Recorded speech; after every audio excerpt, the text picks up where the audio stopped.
O filme 300 transformou Esparta em um símbolo de heroísmo absoluto, corpos perfeitos e honra glorificada. Mas essa imagem é uma construção moderna, exagerada e profundamente distante da realidade histórica. A verdadeira Esparta não era uma sociedade de indivíduos livres e heróicos, mas um estado militarizado que existia exclusivamente para a guerra.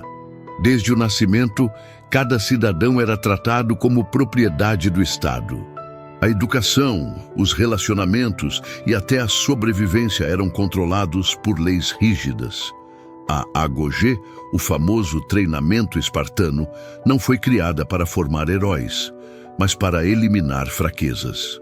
Neste vídeo, vamos desmontar o mito popular e revelar como a infância em Esparta era marcada por medo, violência e obediência absoluta. A realidade era menos épica e muito mais cruel.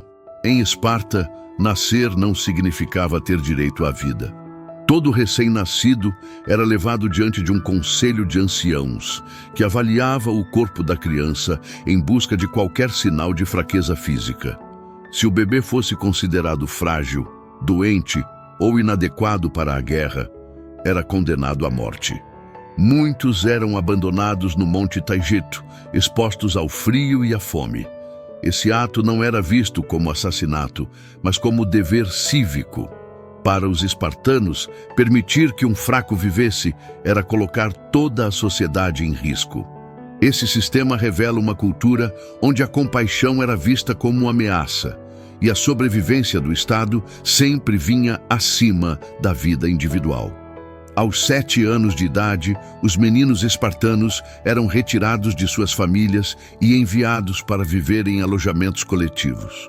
A partir desse momento, deixavam de pertencer aos pais e passavam a pertencer ao Estado. A infância, como entendemos hoje, simplesmente não existia.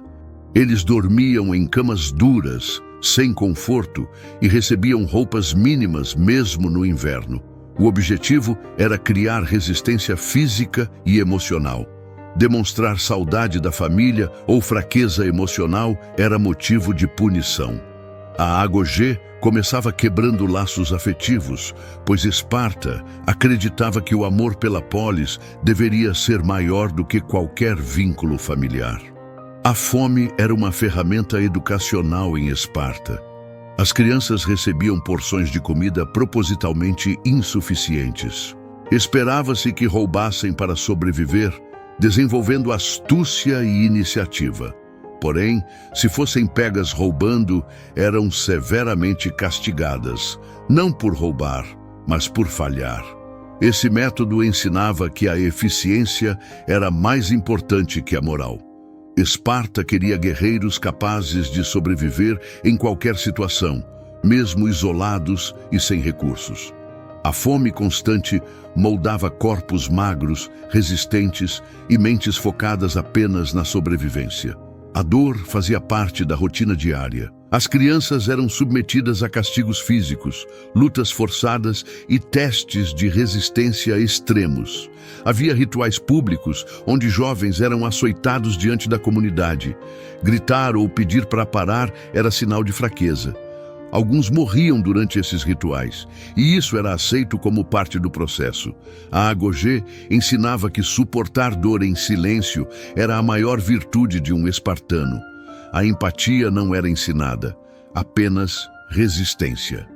Os espartanos valorizavam a fala curta e precisa.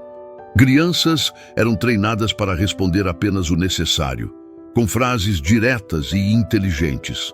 Falar demais era visto como sinal de fraqueza mental. Esse hábito deu origem ao termo lacônico.